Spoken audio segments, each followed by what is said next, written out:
We got Andrew Neri joining us here today. He's cheering on Doc Proctor.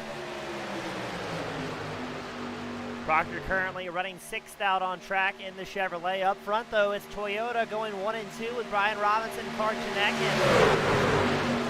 Both side by side leading the pack up here.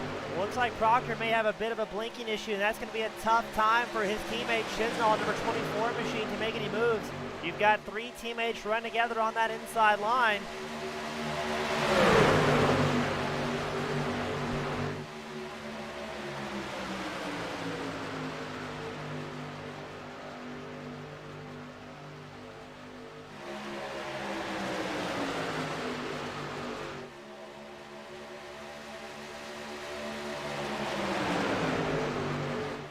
As this is some grade A plate racing, everybody playing nice, not trying to make any big moves early on.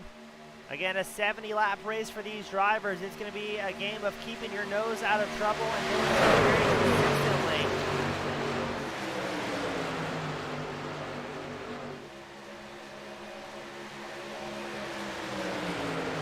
Proctor having terrible internet issues. I believe he's going to hop out of line and let the field go past until he can get it sorted back out. Well done to Proctor, the 36 machine, not wanting to risk someone else's, or risk ruining somebody else's night as he has that connectivity issue. They'll allow a large portion of the field all to move up one spot together.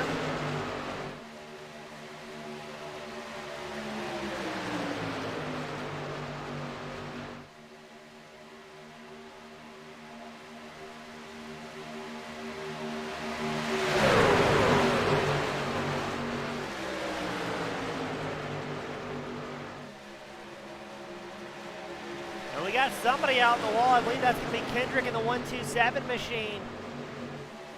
Didn't quite see what happened to Kendrick. Maybe just missed his mark. But that's going to allow Robinson and Janekin to still hold on to that race lead to go side by side. And then the number 48 of Corey Melton will pick up a spot the easy way.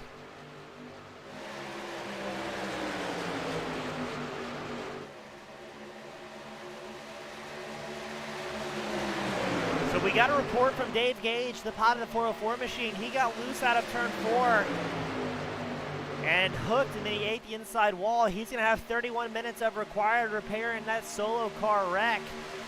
That could be why the field got a little bit shaken up here. Always hate to see that Gage. Such a great guy on and off the track, great racer. All right, joke teller. But always one of the easiest pace to spot out here at the Camping Universe Truck Series. Karchanekin and Corey Melton working that outside line hard. They've also got Darren Clement and number 32 machine in tow, but it's Brian Robinson, and I believe that's going to be Stephen Miak in the inside line trying to hold on to it for dear life as they aggressively bump down the start-finish line. We're going to take you on board with Stephen Miak and see what it looks like to be pushing from that angle of the number 95 truck.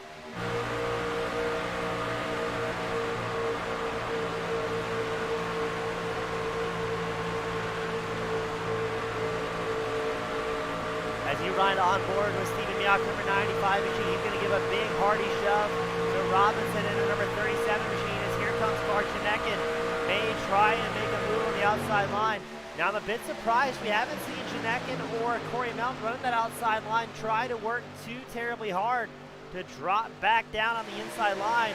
They may be a little bit more comfortable hanging out here for now, and that way they've kind of got control over their own line and not playing the game of snake, as we like to call it, as everybody wiggles around trying to follow each other through here.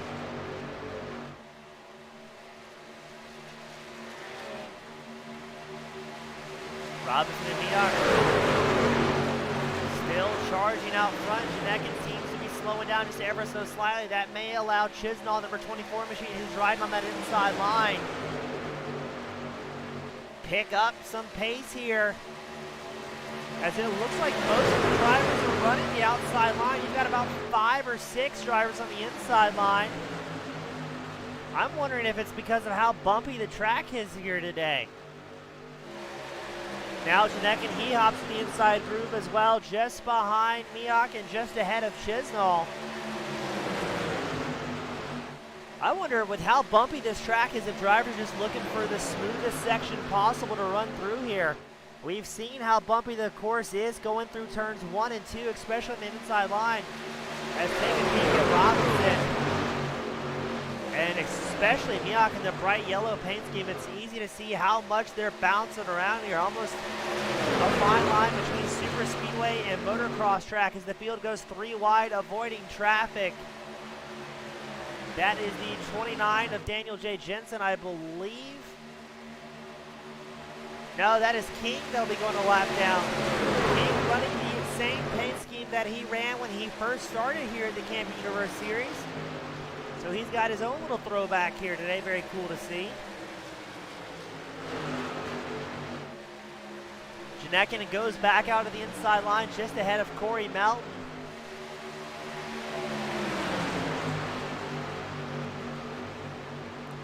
So far, the drivers seem fairly well behaved here today.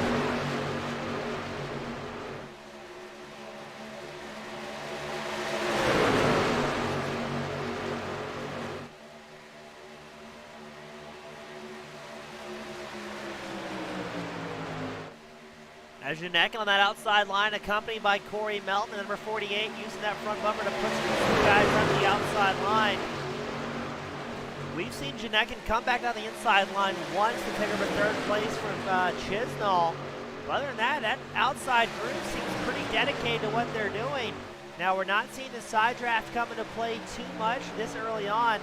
Now, what I mean by that is you'll see the drivers get right on the back quarter panel of the driver in front of them, take the air off, and it actually kind of pulls you into the driver ahead. But with how bumpy this track is and how early it is into the night, I don't think you guys are going to be trying to do anything too risky here.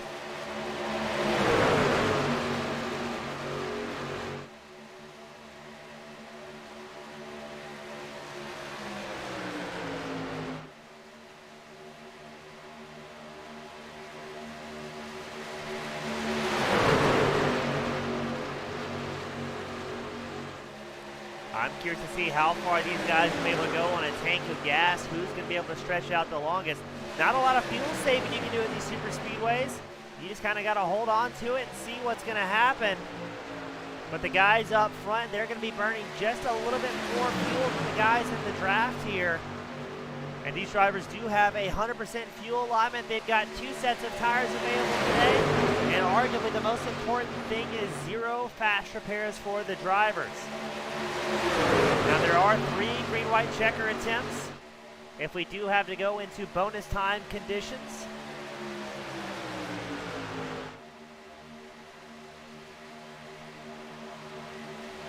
As now Janekin will rock the inside line just ahead of Robinson. The first time we've seen him make that move all night. I'm wondering if maybe he's trying to get set up for an eventual pit stop, or maybe he just wants to get some laps led here at the old school 175.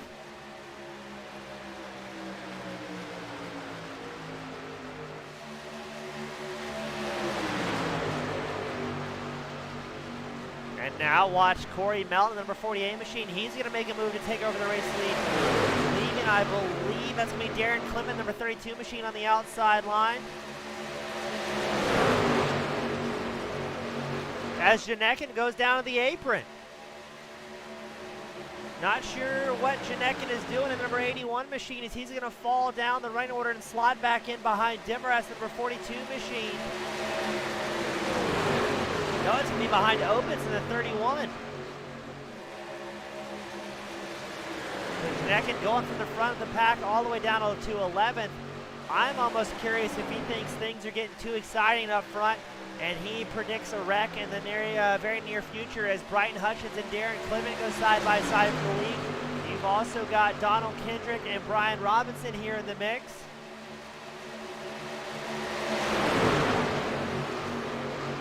As up front now, it's going to be Kendrick and Hutchins going side by side.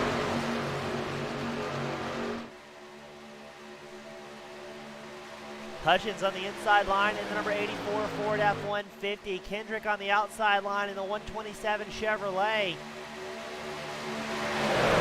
Now we've seen Kendrick have a mixed bag of luck here at Super Speedways. We know he has the pace to run out front, but as we saw early on in the season here at Camping Universe, Just one mistake can quickly ruin your night.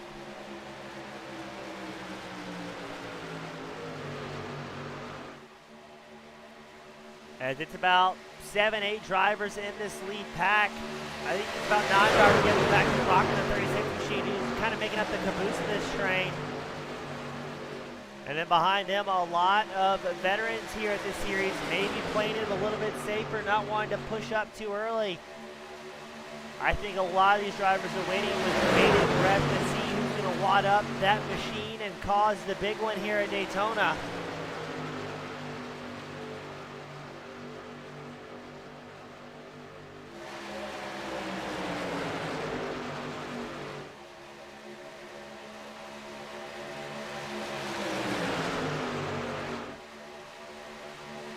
It is still Kendrick and Hutchins on the outside line.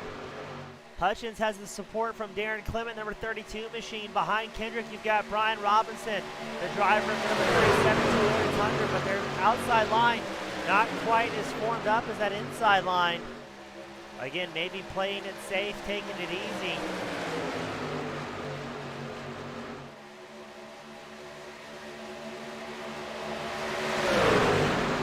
Still not to the halfway mark of today's main event, as Kendrick will now drop in front of Brighton Hutchins. He will leave Brian Robinson out to fend for himself.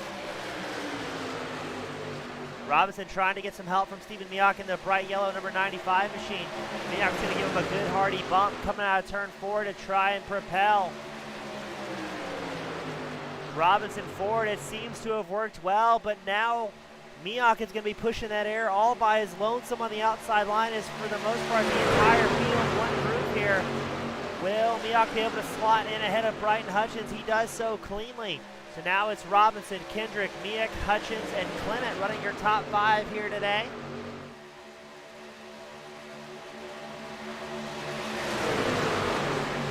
Now, I've got to say, I'll be absolutely shocked if we see this field continue with single file action.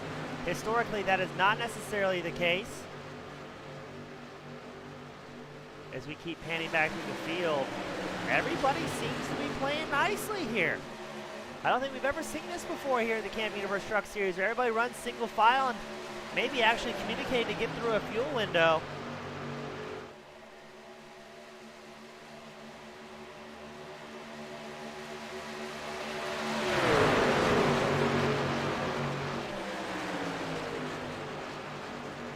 As your top 3 drivers of Robinson, Kendrick, and Miak getting a little bit of gap between them and Brighton Hutchins. Hutchins linked up with Darren Clement. Now we got Craig Lowen asking, are the bumps all the way up and down the track, or is it just the inside groove? From my experience running on this track, I believe it's fairly washboardy all the way around, so it's got the ripples all the way around. But again, from my experience, it's definitely that inside to inside middle groove. There you're going to find the most amount of bumps, the most worn out asphalt. The outside line will most likely be a little bit easier to drive, but not as quick, as we've seen that inside line be pretty dominant here today, unless you've got about 3-4 drivers linking up nose to tail. As I almost want to say, that's why we've seen so many freight trains form up on the middle line. If they get that momentum working together, they can get on a little bit easier section of track, get through a fuel window with a little bit less white knuckle action. But I've got to say, I'm going to be very excited to see what this green flag stop is going to look like here.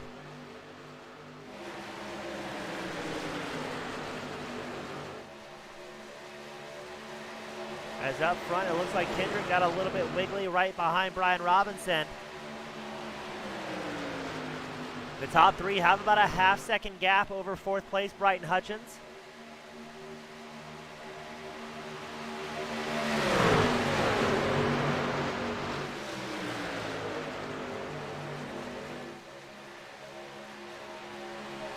Well, it is nice for these top 3 drivers to have a bit of a breakaway. They still don't want to risk anything by pushing too hard here. They can absolutely ruin both their night and a possible championship run with one simple mistake. And I know viewers at home say, you know, it's kind of easy. They're just going fast and hucking it left. But let me tell you, Look how bumpy it is on board here as these trucks are all over the place coming out of turn 4. You're on board with Donald Kendrick running second right behind Brian Robinson, your race leader, the number 37 Toyota. And I believe this view right here gives you the best idea of just how rough it is for these drivers. We'll leave it on board as we go through turns 1 and 2. And an absolute motocross track through the bumps here at Legacy Daytona. So that's what you're dealing with. You're dealing with speeds in excess of 190 miles an hour. You can't see anything because you're pressed to the rear bumper of the driver in front of you. It's even more wild when you're 2 or 3 wide, and then you've got to contend with the track surface here as well. So all these things come together. You really don't get a whole lot of time to stretch those fingers and relax at the wheel as you are holding on for dear life at the duration of this old school 175.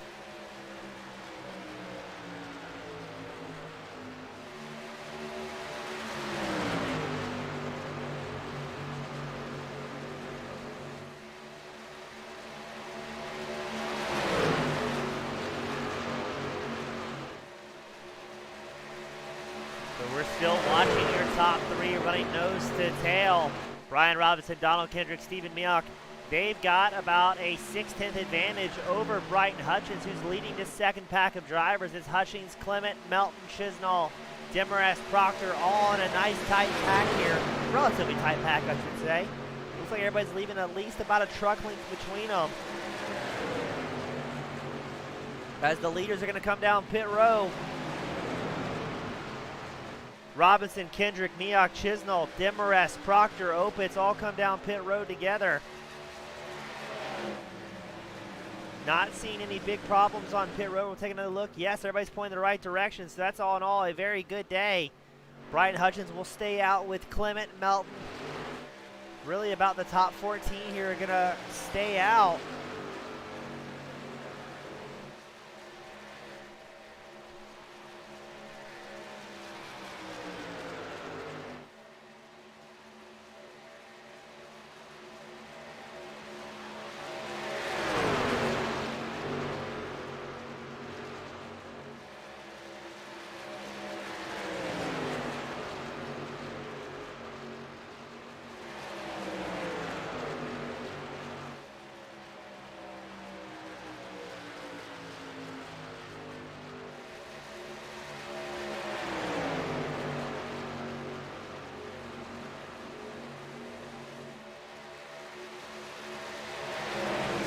Up front, it's still 4 drivers linked up. Hutchins, Clement, Melton, Janekin.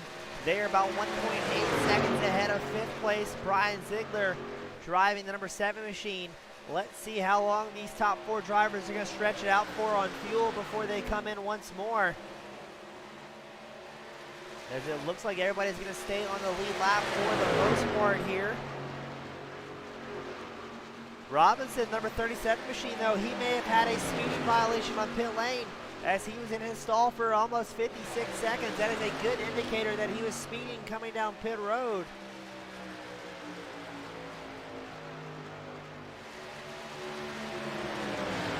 Just a couple of miles an hour is all it takes to possibly throw away a good run here. Kendrick comes out of pit road as well. I believe he may have had some damage on the side of that 127 Chevrolet as he was in his stall for about 1 minute and 13 seconds. But all eyes right now on your race leader, Brighton Hutchins, in the number 84 Ford F-150. It's Ford running 1 and 2 with Hutchins in the 84, Clement in the 32. As we wait for the race leaders to initiate their green flag stop. But right now, they've got a comfortable gap. They've got 4 cars, trucks, I should say, working together. And they will all come down pit road together, trying to find as much time on the brakes as they can. That will give Brian Zigler the race lead temporarily as Brian Zigler, Caleb Nelson, Jeffrey Sykes, Jared Zigler, Marshall Newton, Cody Schultz, Dylan Schultz, Kevin Nelson, Nicholas Wing, and Daniel J. Jensen all staying out for a little bit longer here.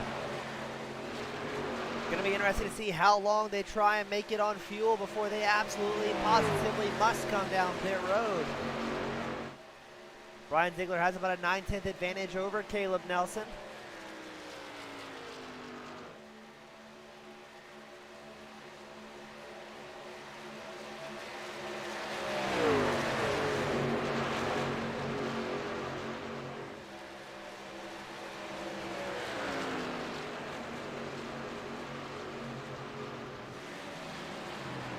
looks like all the drivers that were on pit road. Ooh, look at this mad dash. Brian Zigler, Nelson, Sykes, Schultz, and Jensen all come down together. So now you've got about 5 drivers that are opting to stay out. Jared Zigler, Marshall Newton, Dylan Schultz, Kevin Nelson, and Nicholas Wing are going to hit the halfway mark here today. As Jared Zigler, the number 8 machine, will get some laps led here at Legacy Daytona. He's got Marshall Newton close behind, and Dylan Schultz also trying to get in the mix, as Newton and Jared Zigler running nose to tail, bumper to bumper, working that bump draft hard through the high banks of Daytona. As everybody gives themselves a little bit of space through the corners as it gets all sorts of bumpy and rowdy. As now they're going to dash down into pit road. Too wide into pit road, always exciting. So I believe this will put Corey Melton as your race leader once he gets around Jared Zigler, who's in his pit stall or just about to be in his pit stall.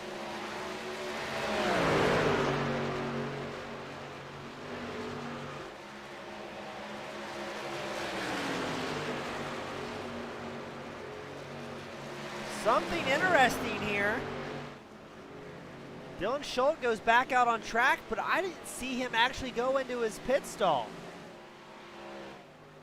Schultz may have driven through. I'm not sure if he missed the box or what may have happened.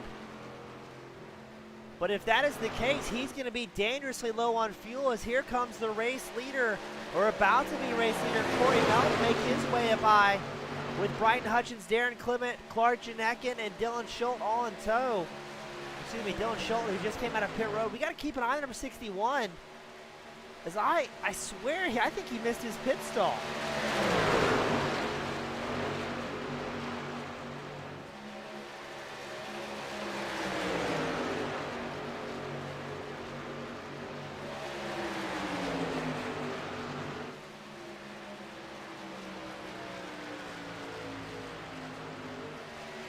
Now Melton, number 48 machine, who seems to have been the pusher all night long. He's going to lead some laps. And yes, Dylan Schultz and the number 61 Ford F-150 comes back into pit row. I'm almost positive that was a missed pit stall we're seeing tonight on the broadcast.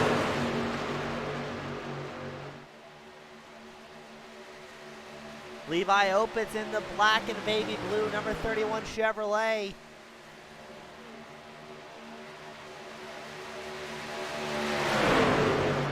Now that time Schultz was in his pit stall. There we go. He's initiated the pit cycle now.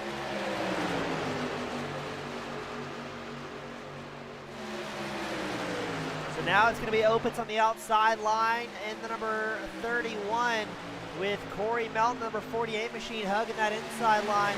Melton has Bryton Hutchins giving him a hand in the 84, while Opitz has Miak in the 95.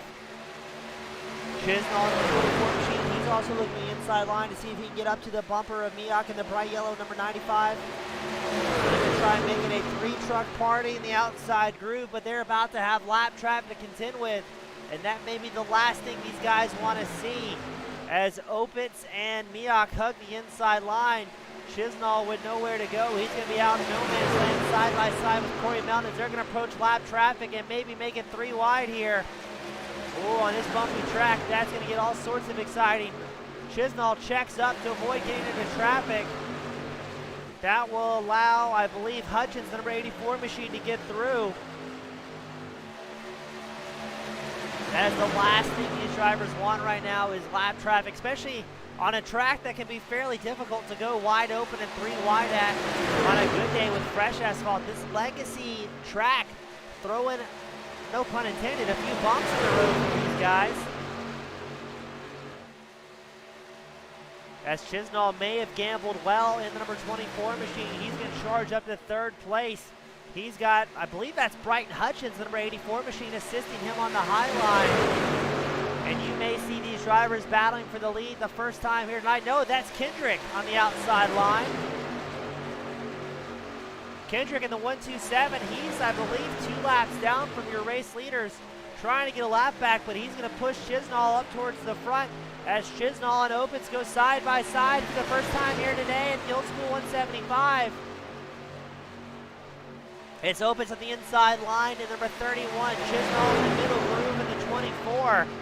You've also got Stephen Miak in the bright yellow and black number 95 machine, giving his support to Opitz. Meanwhile, Chisnall's found an unlikely ally with Kendrick in the 127, who's just trying to get a lap back here. Are we going to see Chisnall get clear enough to maybe drop down that inside groove? As he's going to be seeing lap traffic ahead. We saw how tight and white knuckle it was when they put a driver down earlier a lap.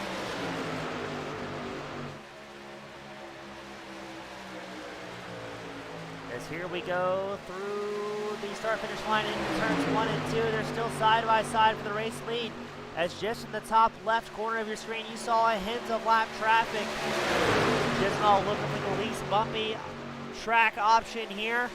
Opitz still glued to the inside line. I think Opitz is in a safer place as lap traffic thankfully gets off course, allowing the race leaders who are side by side to come through uncontested. Chisnall had good drive down the backstretch, but not enough to contest Opitz going into turns 3 and 4.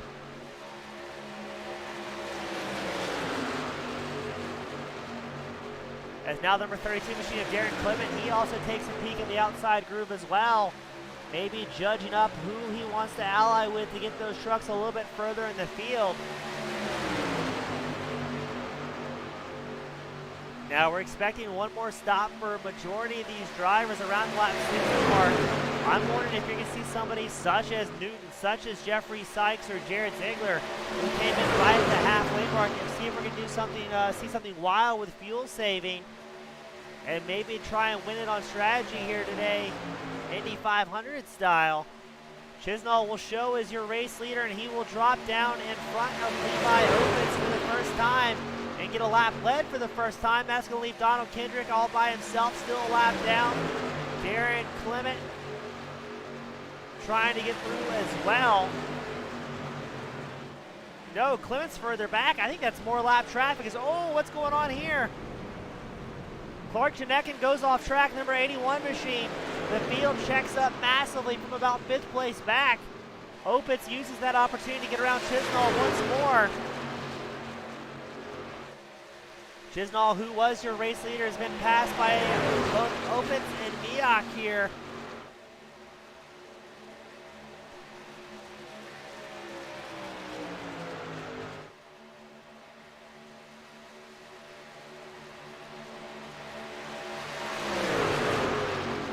As Opitz will hold on to that race lead, and the number 31 machine closely accompanied by Stephen Miak. Then you've got, I believe that's going to be lap traffic, number 37 of Brian Robinson, who's up here trying to stay in lucky dog contention. So if we do have a big caution come out,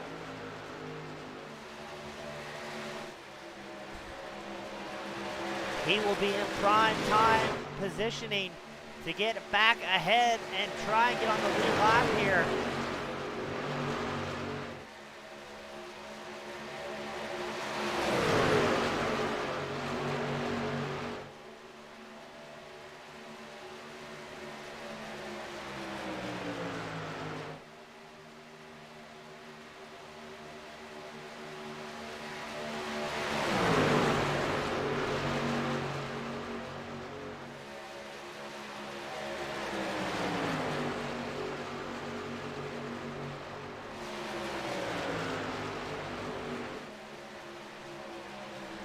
Opitz and Miak still running nose to tail. They are very thankful to have a little bit of lap traffic between themselves and Chisnall, who's running 3rd here today. Only 26 laps left to go at this old school 175.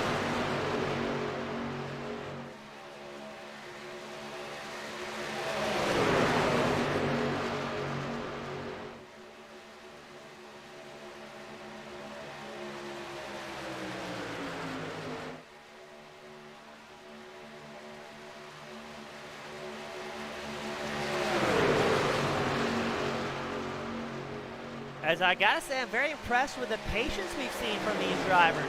I think a lot of the guys know that they are in chase contention and just want to keep it nice and safe here. Now Levi Opitz, your race leader, is not in the chase. As I'm trying to think, I don't think Stephen Miak is either. So right now, third place Chisnall is leading the chase, but we're going to have a caution come out late in the race with 25 laps left to go. It shows as Kendrick involved. Let's see who else may be involved in this one. We'll take a quick look, see what happened to Kendrick in the 127. Kendrick left pit lane a lap prior, comes to a stop, allowing the field by, and that is enough to bring out the caution as he was technically on the racing surface. So a very odd move to see that happen, and that will unfortunately cost or possibly hinder things for Opitz and Miak. Now let's see who decides to come down pit road and top off here, as the guys that were maybe trying to make this a one-stop race, their strategy is unfortunately upset just a little bit.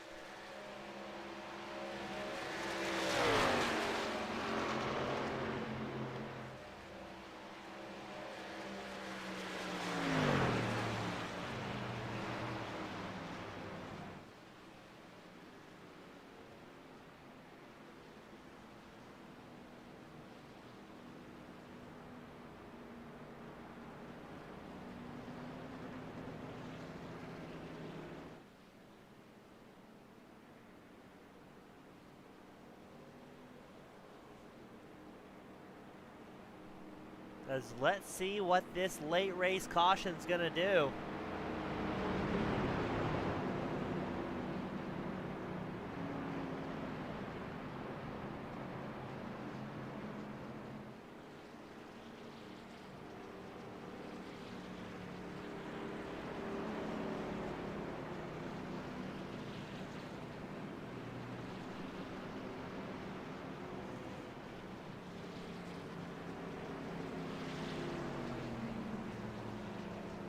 Let's see, it looks like the entirety of the field will come in, taking fuel and maybe that final set of tires for a mad dash.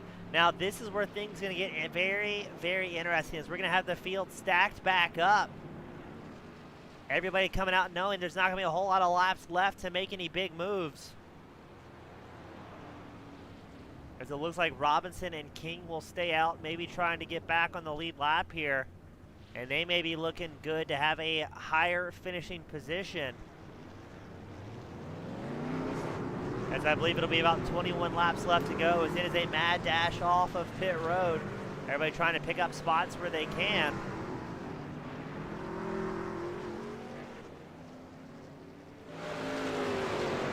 For this restart, it will be Melton and Janekin on the front row. Miak and Opitz your second row, and Caleb Nelson and Brighton Hutchins your third row.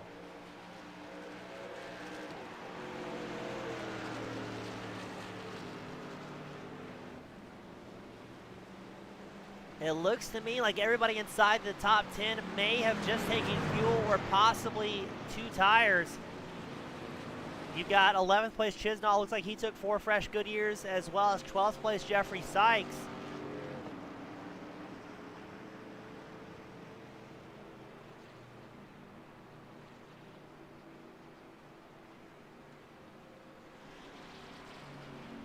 I believe it's going to be about 21 laps left to go as we get the drivers ready for what could be the final restart of the night. But cautions breed cautions, especially this late into the chase playoffs.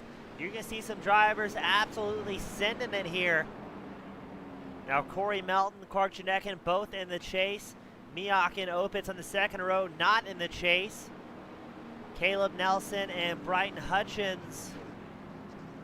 Caleb Nelson is in the chase. I don't believe Hutchins is.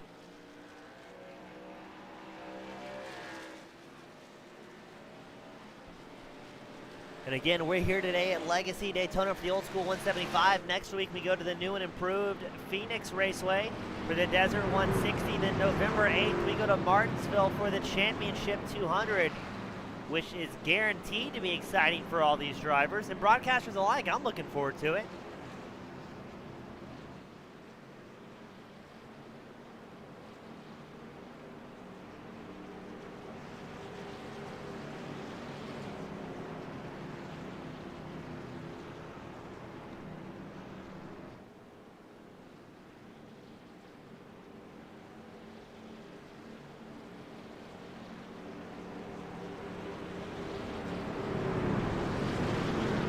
going to get them gridded up double file for what could be the final time here today.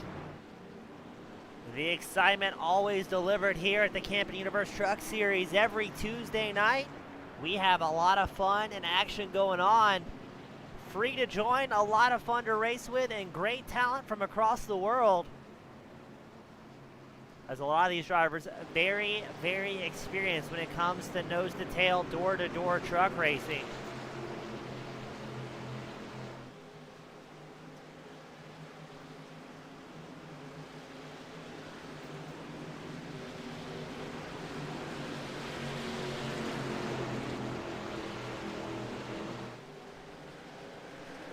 Here we go, it's Melton and Janekin on the front row.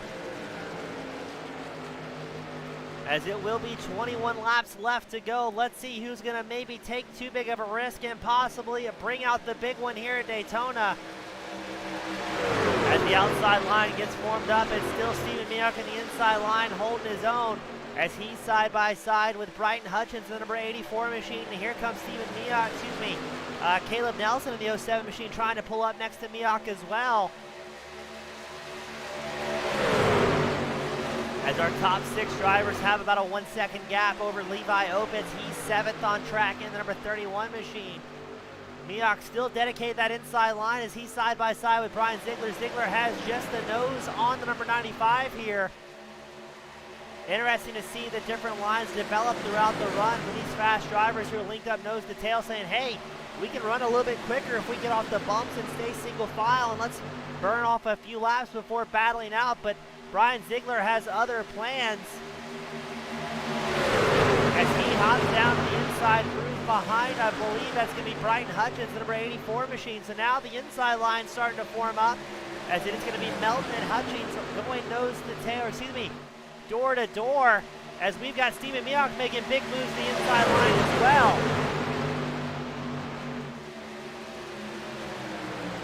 We got a few of the drivers blinking pretty heavily here. Not sure what's going on with the connections.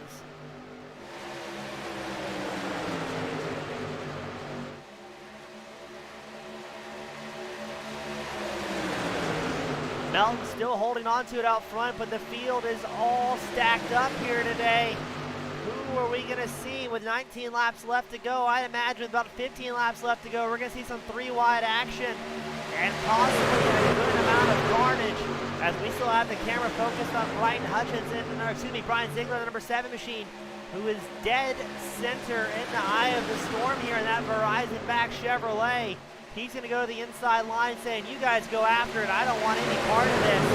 Up front, it's still Corey Melton, Clark Janekin running nose to tail, and here comes Darren Clement, number 32 machine. He's going to be side by side with Jared Zigler in the number 8. That inside line, though, unless you've got a whole lot of draft support, is tough to get up there charging as they bounce around.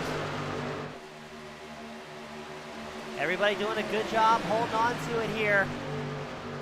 And I've got to say, I'm a little surprised to see that middle to high groove really form up late in today's race. Earlier in the first 50, 45 laps, it was all the inside groove and a couple drivers making some moves on the outside line.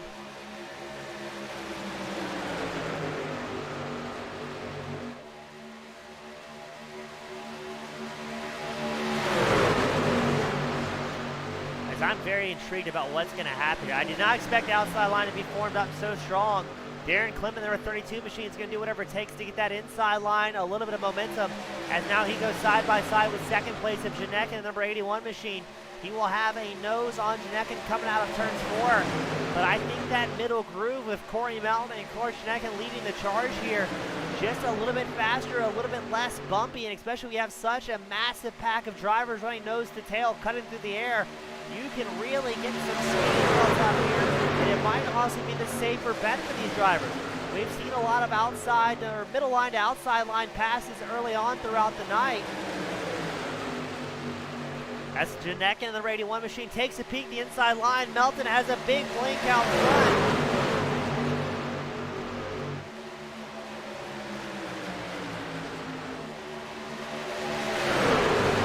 As here comes the inside line as Bryton Hutchins Darren Clement getting it working as I believe that outside line had to check up as Melton had problems, and here we go.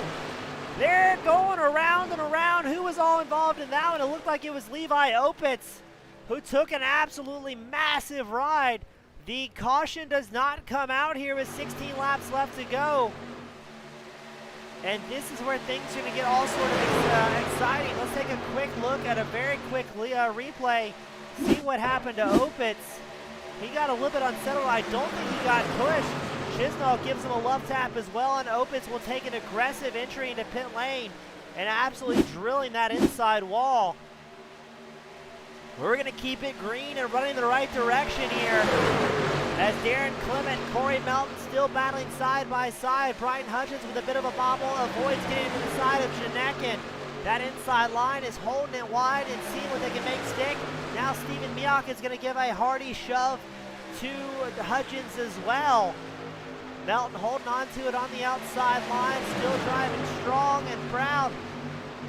Clark Janekin also in the mix on the outside line, as well as Caleb Nelson, the 07 machine, still trying to get around and clear Hutchins, the number 84 machine, your current line leader on the inside line.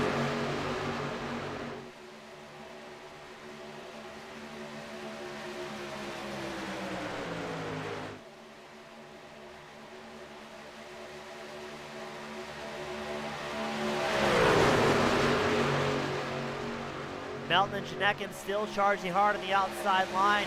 I don't predict them coming down anytime soon as that inside, or the outside line seems to be a little bit faster at this stage of the race. Again, the inside line was so predominantly fast in the early opening laps here at Daytona, but I'm almost curious if drivers have figured out maybe the middle to high groove is just a little bit safer, as you're not bumping around and upsetting the truck throughout the duration of the run. Janekin gets dangerously close to the outside wall, holds onto it right behind Melton, your race leader, number 48.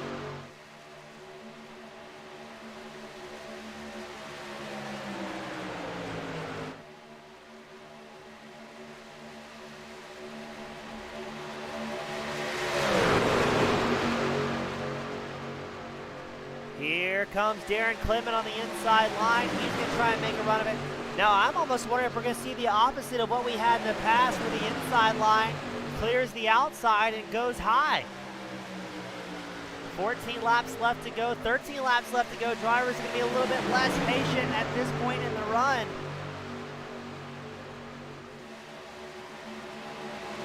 Oh, somebody gets loose. That's Stephen Miak.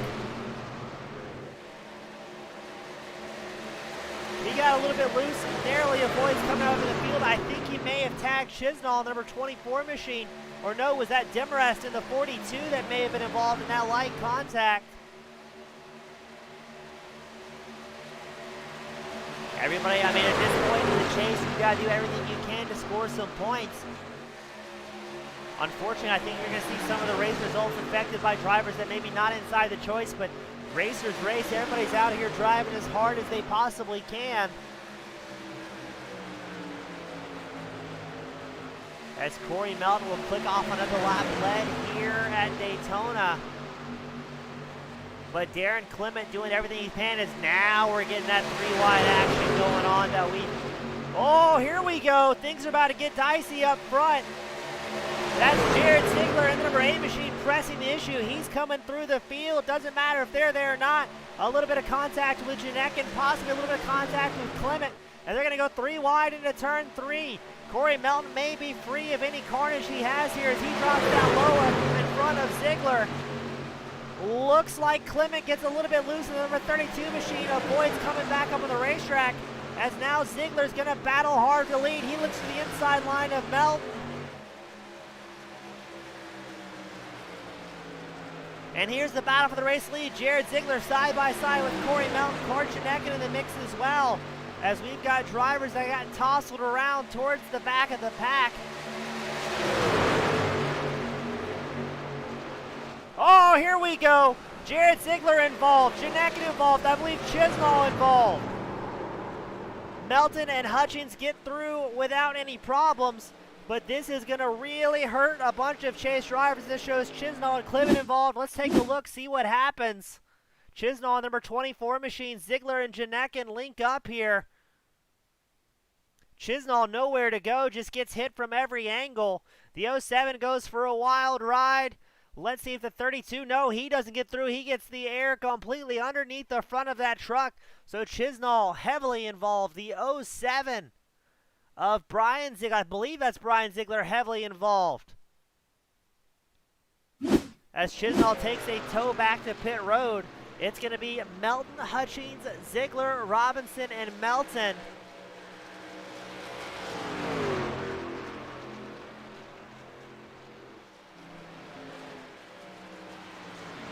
As we're going to take another look at that one from Jared Zigler's point of view. Let's back that angle up. It looks like Janekin may have tagged the wall there. Kind of tough to tell. That's a tough one to call. I can't tell if Janekin came down, if Zigler was going up. And then watch Chisnall, number 24 machine, nowhere to go. Gets absolutely demolished front and back. Accordion's that number 24 machine. And then the cars start stacking up here. As Demarest will probably have a great bird's eye view here. Let's go back live and see if we can get on board with Demarest, because that is going to be quite the spectacular angle. So we're going to go on board with Demarest, number 42 machine. You get to see the action unfold ahead of him as he was a lap down.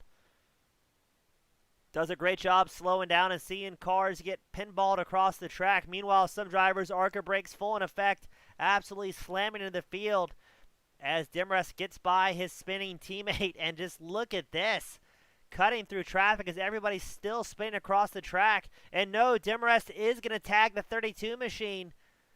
Drivers not able to lock up the brakes in time, as a large portion of the field will be coming down pit road, getting some last-second repairs done.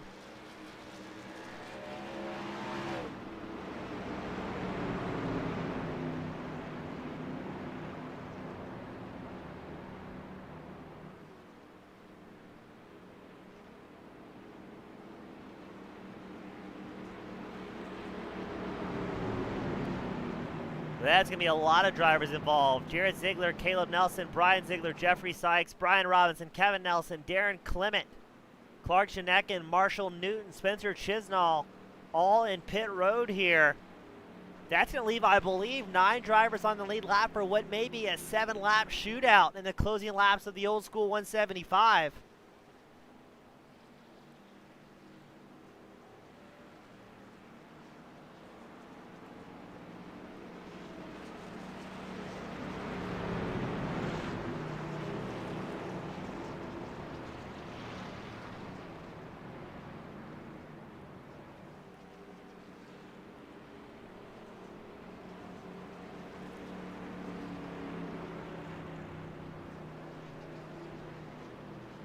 My, oh my, we expected the big one, but that was still even a little unexpected from my point of view.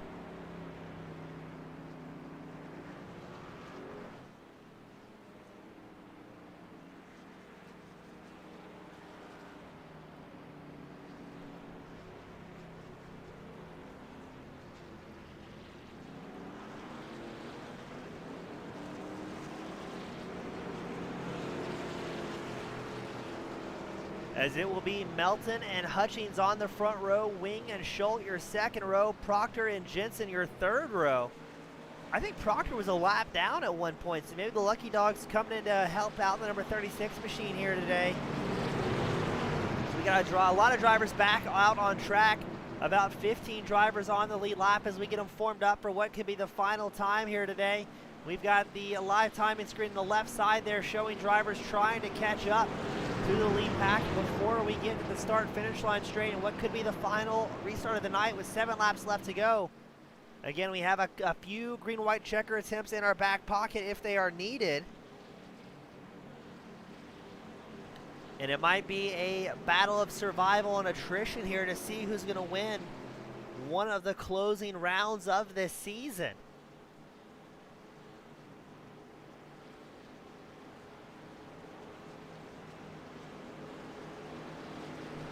We've got our good friend Marshall Newton saying he's out of the infield care center and okay after a hard hit. Always good seeing Newton back out there, and hopefully this big crash doesn't affect his awesome painting abilities here on the iRacing service. Putting out some of the cleanest paints that we've seen and had the pleasure of broadcasting.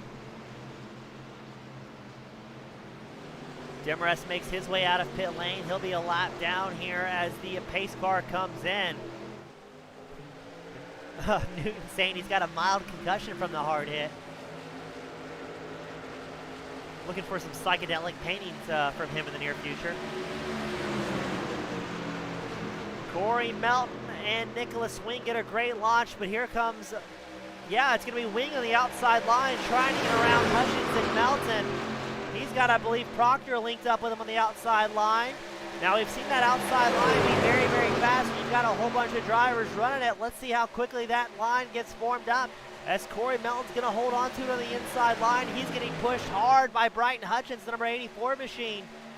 As we are side by side, I believe 5 or 6 rows deep here. That inside line getting a little bit squirrely early on. With 7 laps left to go, when are we going to see the 3-wide madness that is expected here as Corey Melton throws a massive block in the outside line ahead of Nicholas Wing. Wing not going to be super pumped about that. He's going to give the number 48 a hard shove, getting it back forward as he does not want Brighton Hutchins on the inside line to make that same move. Almost a polar opposite of the moves we saw early on here today. Stephen Mioch, he drops back down the inside line. I believe that's going to be behind shoulder number 30. As up front, things are about to get all sorts of out of hand. As now it's going to be Brian Zigler, number 7. He's going to go 3 wide, getting in front of Proctor. Proctor takes the opportunity to get on the inside line. And look how bumpy it is for Jared Zigler. Oh, we got some more 3-wide action. How long will this go on for before shenanigans strikes everybody? That is, I'm not quite sure who that is. That's number 28. No, that's Norman King absolutely going for it. And you can see the damage that King already has on the back bumper of that Ford F-150. As he's looking for any way through, and that move wasn't going to happen. King gets launched to absolute orbit. And he is going to have time up in the air to reflect what just went wrong as he gets absolutely launched here today. That is absolutely deserving of our Camping Universe slow motion replay. As we were watching King, number 28 machine, who was looking for any way through. If car gap, as the famous road racers say. And unfortunately, just did not pan out for King. The gamble was not going to pay off. He saw a brief opening for the lead behind Corey Melton. Tries to go down the inside line, but the gap was quickly filled. I'm almost wondering if he thought better of it and was trying to get back in the groove. And he gets just ever so slightly touched in the back quarter panel. And watch this, ladies and gentlemen. He hits that one section of track where there's gates. And the number 28 machine, Norman King, gets absolutely launched to orbit up in the grandstands. Our fans getting a great view. Popcorn and beer getting thrown everywhere. And possibly some of the world-famous $8 hot dogs at Daytona. But man, oh man, King gets absolutely sent to orbit, and he will come back down pit road. I think that's deserving of one more replay. We're going to go on board with King here. Looks to the inside line, realizes there's not going to quite happen, goes back high, tries to get a little room, and there was already a car occupying it. And my apologies in advance if you get motion sickness, but that's what it looks like on board when you have left the stratosphere here at Daytona.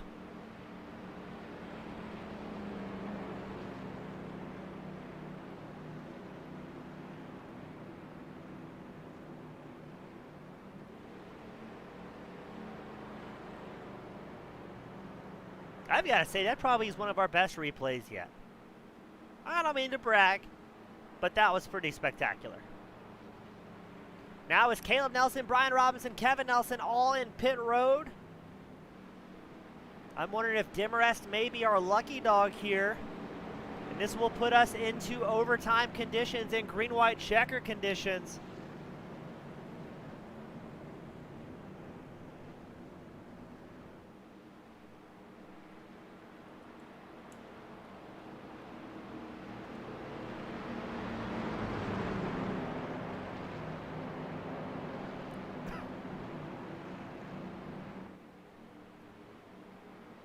God, that was one of the best crashes I think I've ever seen.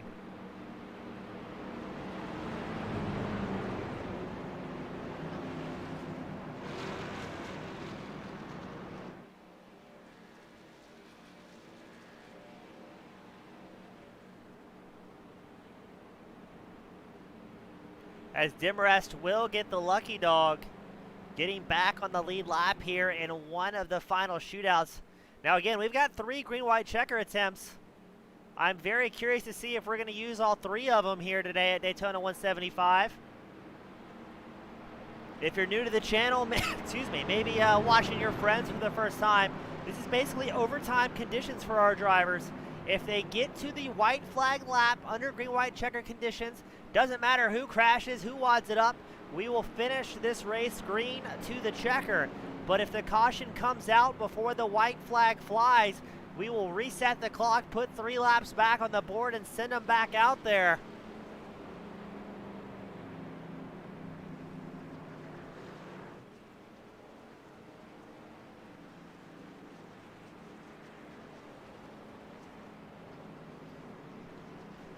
As this is going to be wild here today. So it's going to be Wing and Melton on the front row, Cody Schultz and Brian Hutchins on your second row, and then you got 2 family members on the third row. Jared Zigler and Brian Zigler will be side by side. That's going to be a really fun one to watch. And I've got to say, how cool is it? You get to join with your family every Tuesday night racing sims together and making it a family event. I think that is so extremely cool to see multiple family teams out here in the Camping Universe Truck Series. I will say I'm a little bit jealous as well. Now, Wing on the front row is not in the chase playoffs, but Corey Melton is. Cody Schultz is in the playoff. Hutchins not quite in the chase. And then Jared Zigler will also be in the chase here today.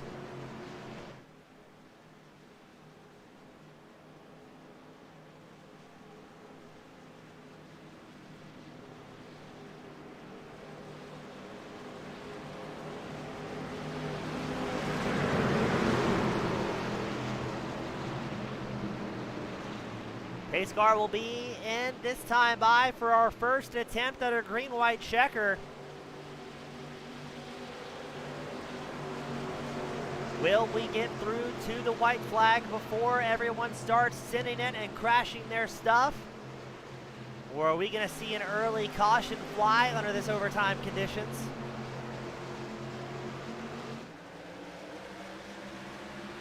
Pace car is in, away we go for what could be the final time. It's Nicholas Wing, Corey Melton out front. Wing on the middle groove, Melton on the inside. Here comes Schultz and Hutchins as well, trying to catch up to the race leaders and see if they can push their line forward.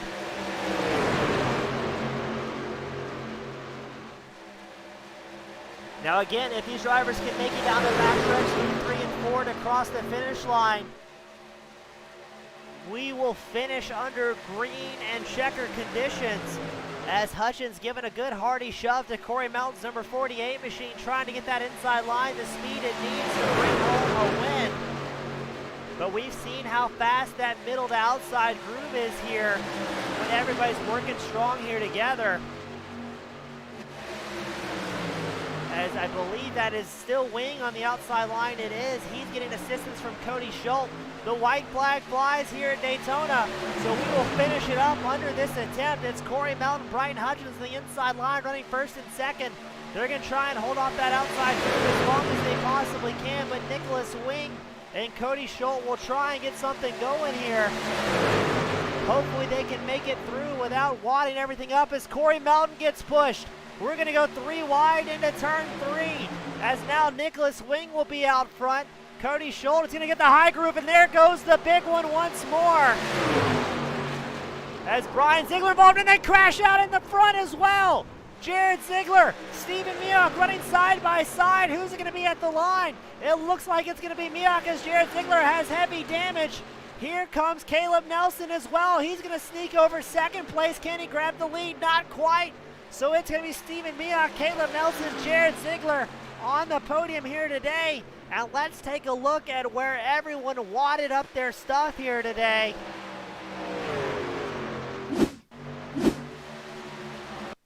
And look at that. Let's back that camera angle up because I want to enjoy this in all the glory. So I believe it is Jared Zigler who's on the inside. Excuse me. No, that's going to be Brian Zigler on the inside line. Corey Melton looks like he got into him, but it's tough to call any fault as everybody's bumping and grinding. And then everyone's going to get pulverized here. As we're going to pan the camera, there's a huge crash. That's the first incident. And then we're going to go back up front and see what happened to the race leaders that caused this. And just absolute carnage. Jared Zigler, I can't believe he kept that truck rolling. As look at the 84 of Hutchins getting sent to orbit as well. And that will allow these drivers to get to the finish line heavily wounded, but picking up some major points here at the end of Daytona 175. And then Stephen Mioch, Caleb Nelson, Jared Zigler going to burn it down here today at Daytona after one of the wildest finishes I think I've had the pleasure of seeing. What an absolute bloodbath.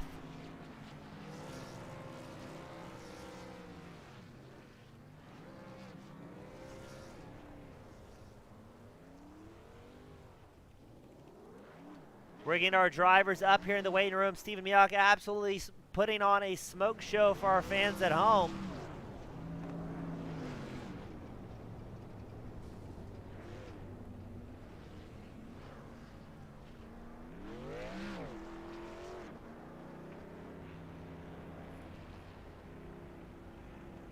As we're going to get the drivers up here into the waiting room after a spectacular finish.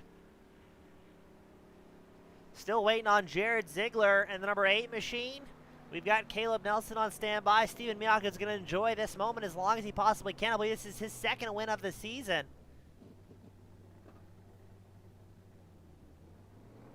As we are now just waiting on Zigler, who's on third call for his waiting room. Podium interview, I should say. Man, plate racing always with the best of finishes and excitement, as Stephen Mioch will do his trademarked, patented backwards victory lap.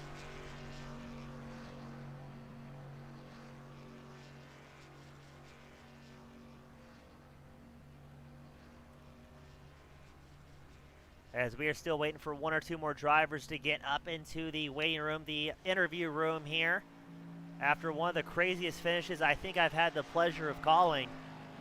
Plate racing, always exciting.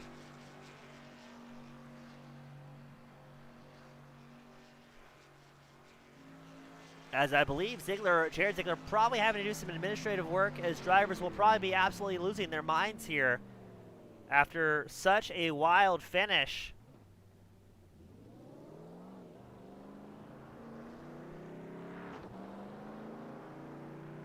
And Stephen Mioch absolutely reveling in the moment, the number 95 machine, enjoying this celebration here today, the Daytona Camping Universe Old School 175.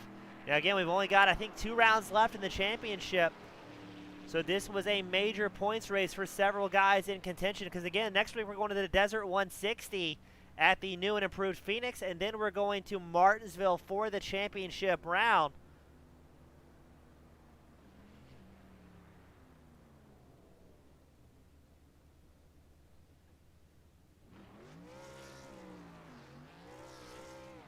And then Stephen Mioch absolutely reveling in the moment here.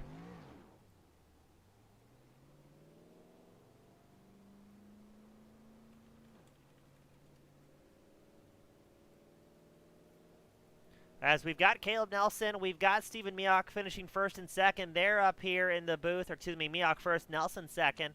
Still waiting on third place finisher Jared Zigler.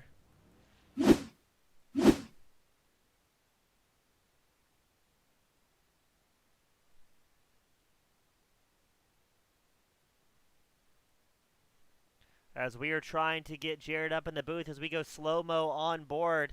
Up first, we've got Jared Zigler and the number 8 machine finishing third. Jared, you got a copy? Yeah, I'll be quite honest, I forgot I had an interview. So Classic Jared. Finished third.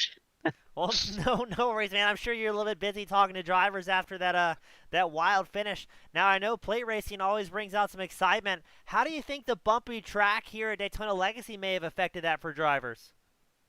Uh, I mean, as you saw, it's like what it is in kind of real life now with the package. It's the top lane's a lot smoother than the bottom, so it's kind of dominant. If you get a single file on the top, you're probably faster than running single file on the bottom. So I don't know. It was chaotic. I haven't seen a replay yet. I also do want to just apologize to the 81 if he would listen to this. I don't know what happened on our wreck, but it took out basically the whole field, and of course, probably took him out of the championship as he finished. I don't even know where he finished. 19th. So apologize for that. If it was my fault, I haven't seen a replay or anything. Congratulations to Steven for winning the race. This is going to be his last Camping Universe race. He's been here since about season 2 or season 3 or something along that line. So it was a pleasure racing with him for all the seasons. At least he can go out on top. It was a fun race. I thought I had the win once those cars wrecked in front of me in turn 3, and out of nowhere my engine just died. I didn't think I hit anyone. I know I kind of got checked up, but it just died, and I I ran like 158, and I think I got only up to like 150, 161 by start finish line, so I had no engine power whatsoever. And I don't know how Caleb beat me either. Like I thought he was out of a race, and I'd be able to gain on points on him, and then here comes him flying up by me, going 20 miles per hour faster, and somehow gets second from me. So it was just chaotic. It's a chase race. Everyone's going for it, so can't really be too upset. But I only lose 1 point to Caleb, so we'll see what these next 2 races can do. Not a bad weekend, all things or weekday, all things considered, and the truck wasn't too destroyed after a whole lot of chaos here today. Now I know next week is going to be exciting, and then the season finale at Martinsville. Now, which one are you more excited for here, the new Phoenix or racing for the championship at Martinsville? Well, I'm really excited for both. Like I really enjoy Phoenix and Martin, so they're my top 2 favorite tracks. So I enjoy both. I don't know how the new Phoenix will be, so we'll have to try that out. I've been dominant there the past few seasons, so hopefully we can continue that on. And in Martinsville, if it's still Caleb and I at the battle for there, it's going to be a show for both of us racing that one. So I hope it's going to be at least a good show. I mean, 14 points, it's going to be hard to battle back from that, especially if Trevor as fast as Caleb. So, but it's definitely going to be a fun 2 races, and win or lose, I'll have fun uh, in the next 2 weeks. Well, I know I'm looking forward to it. The drivers looking forward to it, and the fans at home are looking forward to it. And you guys always put on spectacularly entertaining races from start to finish, and it's a pleasure calling it. Now, Jared, before I let you sign off and celebrate, and maybe go harass some of your friends, who'd like to give a shout out to you that's cheering you on in the number 8 machine this season? As always, thank teammates Brian Zigler in the 7 truck. He had a really good run going, got wrecked involved in that turn 3 wreck at the ends, and then Brian Robinson, he also had a pretty solid run going, and he got taken out in that big one with Clark and them all like 10 laps to go or something. So they both had really strong runs, but again, just it sucks. They always don't seem to get the finishes with it, even though they do really good races. Thank both of them. Thank, of course, Caleb and Norman for being admins in the league as well. Thank you for broadcasting, and I would like to say thanks for joining the league for Steven, as like I said earlier, probably his last race here. So celebrate with him, and yeah, we'll see you next week. Awesome, Jared. As always, thank you for your time. Thank you for having on board. It's a lot of fun, and congrats on a well-fought podium finish here today. Thank you very much. Up next, we've got Caleb Nelson in the '07 machine pulling out a second kind of out of nowhere. It looked like your race was done in that final crash through turns 3 and 4, but had a little bit left in the tank there. What was the secret sauce you left in reserve to try and pull that off? Close your eyes. That's that. I saw. Uh, I don't know who it was. I saw them in the middle of the backstretch start to get turned up the track, and I was like, I realized that they're probably going to come back down before they go back up again. So I committed to the high side, put it against the wall, didn't touch it thankfully, and it squeaked by. The second wreck I think scared me more than anything else because somebody, don't know who it was flipping down the track like a tilt-a-whirl at me, didn't hit me, and then somehow I came out through the other side, and I was writing my championship hopes off after tonight, going into that last restart. I guess the next question for you is, Caleb, would you rather be lucky or good? Because I think that was a unique combination of both that allowed you to kind of survive there at the end and pick up some more points, or a point from Jared Zigler. As I mean, it was a battle of, it looked like, wounded drivers at that point. You know, I've dreaded this race all week. Actually, not before this week, but especially after last week when I realized, things are starting to look up here for the season, and I was like, oh, we got Daytona next. So I've been dreading it all week because it's a crapshoot. You can run the best race of your life and still get caught up in something else that happens. So I, I would rather be lucky, and it was not good for me up until the turn 3 and 4 on the last lap. But hey, I'll take it. Now, Caleb, I guess my final question is, we don't normally run the Legacy Daytona very often, and today it looked like the bumps were really affecting drivers. How did that kind of affect your game plan coming in tonight, going from a smooth modern Daytona to the equivalent of an asphalt motocross track for this closing round? I I came in a lot more cautious. I knew the high line is the faster line here from a super speedway league we used to run, Marshall Newton and I, and my plan was to just kind of stick it on the high line and just kind of ride and ride, and then it became, things went green, and we were like, okay, well now we got to really start saving because we could probably make this on a one stop. So it was a lot of fluid motion, I'd say, as far as a plan went tonight. And in the end, it really didn't matter what had happened, I guess. Well, it seemed like everything worked together. The racing gods smiled in your favor. And watching the replay, I think you went from about 10th or 11th all the way up to second. So not a terrible day at Daytona. And again, second spot on the podium, not anything to laugh at. A great run out of the '07. Before I let you sign off, who would you like to give a shout out to that's cheering you on this season? I gotta thank my wife. I got a little loud tonight, yelling at my teammates, so I apologize to her. She was trying to sleep. But my teammates, my dad, Kevin, Marshall, Jared, and Brian for putting this all on. We have a heck of a time. You for broadcasting. It's a lot of fun to come out here on Tuesdays and run well. Well, congratulations on a hard-fought second. Hopefully the celebrations don't wake up too many folks in the household, and we'll let you go and quietly celebrate. Congratulations again on a hard-fought second here today. All right, thank you. You have a good night. You as well, sir. And up next, the man of the hour, Stephen Miak, to cap off his season here at Camp Universe in what is believed to be your final race, picking up a magical win. That was absolutely amazing. I think when the white flag came out, you were, I don't know, 8th, 9th or so in the number 95 machine, and the sea of crashed trucks just seemed to part in front of you. Yeah, it feels like a Cinderella story almost. it just going in the last restart, I had Jared in front of me, and he's somebody I worked with a lot going into the play tracks. And I'm like, all right, I'm going to stick with Jared pretty much no matter what.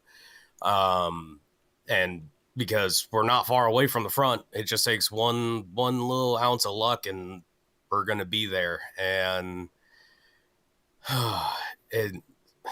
it's a good way to going into the soft retirement. Yeah, now, Steven, we didn't really mention it or talk about it. Are you just, is it work schedule, personal life that's going to be taking you away from the league? It's a little bit of everything. Sim racing as a whole kind of originally dictated that. I wasn't having as much fun as I did, and I was finding myself getting very frustrated at myself, and it's an expensive hobby. So I decided going into this year that this was going to be my soft retirement. I'm going to come out for some special events here and there, but primarily, I want to just sit back, and when I get on the sim, I want to enjoy myself. And in the last year and a half prior, just over that course, I just wasn't having fun. And this is a good lesson for anybody going into sim racing. it's going to be frustrating. It's going to be fun. You need to figure out how to get that balance for you. And winning's fun. I'll tell you that much. Yeah, that helps. That might rejuvenate you and maybe make the retirement a little bit shorter. It's always a fun time hanging out and talking with you. Now, do you expect to be running up front here starting Daytona, as it's kind of a gamble on who's going to do well and who's going to get their rigs wadded up early in the night? Yeah, I don't know what it's about play tracks and me, but we mostly get along. If I don't get taken out in the first quarter of the race, odds are I'm going to have a good chance at the end. And well, sure enough, here I am. It's play racing's an art form. If you watch the way that I was pushing people, and you can check it out on my stream, which I'll plug later, I was doing something completely different. And to toot my own horn for once in my life, I was probably one of the very few people that could actually push in that bottom lane and keep the lead car in front at the start finish line versus that top lane, which was just so dominant. And Steven, we're watching the replay, everybody with bated breath. How nervous were you in that final crash? It looked like right between 3 and 4, where I think it was the top 3 kind of wadded it up all together. And is that the point your heart rate spikes and goes, oh no, I could actually win this thing here today? I went, oh no, I better get to the bottom. Yeah. Yeah, there were multiple incidences, and that I'm like, all right, I'm seeing this one coming. I'm seeing this one coming. And sure enough, either half a lap to a lap later, they got wadded up. That caution prior from my onboard, I backed it up. I'm like, there's something coming. Something's brewing. And sure enough, just before we got to the tri-oval, I backed up. Just after the tri-oval, Norman got sent to outer space, which, hey, good for him for making the moon. Yeah, I mean, Steven, absolutely great run and absolutely amazing night overall, and especially to cap it off with a soft retirement. Huge congratulations, my friend. Everything seemed to work very well for you today. Before we let you go and celebrate in style with the rest of the hooligans here at the Camping Universe Truck Series, who would you like to give a shout-out to that helped cheer you on and just allowed you to have a little bit of fun here this season? To start, I want to thank my boys back at home. I had a few people in my chat cheer me on. Jason, someone who used to run Camping Universe a little bit, he was in there kind of cheering me on. Cedric, a karting buddy of mine, Michael, from Roundabout Productions, awesome dude. And I want to thank Austin Eastsiders for being on the vehicle, and of course my own stream, twitch.tv/smartermorons. I'll be saving the archives to YouTube as well underneath the same name. And man, it was fun. Thank you so much for hosting. I hope you had fun up there in the booth, because there were some shenanigans there in the end. Oh yeah, it's always a blast up here, my friend. Almost as high up as Norman's truck was during that crash, but still a lot of fun up here with the bird's eye view. Steven, congratulations on a win, man. Hope you enjoy the retirement, and hope to see you come out every now and then. Just enjoy racing with the rest of the knuckleheads. You deserve the win here today, my friend. Thank you, man. Have a good night. All right. You as well, Steven.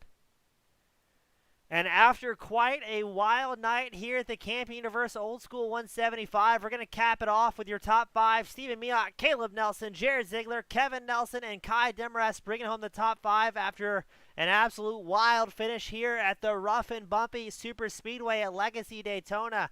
As always, thank you so much to our viewers from across the world that decide to spend a Tuesday night with us. We greatly appreciate your time. We see the viewers every week that are liking the video, that sub to the channel and hop in and say hey to their favorite drivers, their broadcaster, and just supporting the league and all the drivers as a whole. We couldn't do it without you guys, and we are so extremely appreciative. Thank you all so much for tuning in. We'll see you next week as we get ready to send our drivers out to Phoenix and then the season finale at Martinsville. Thank you all so much. Have a great night, everyone.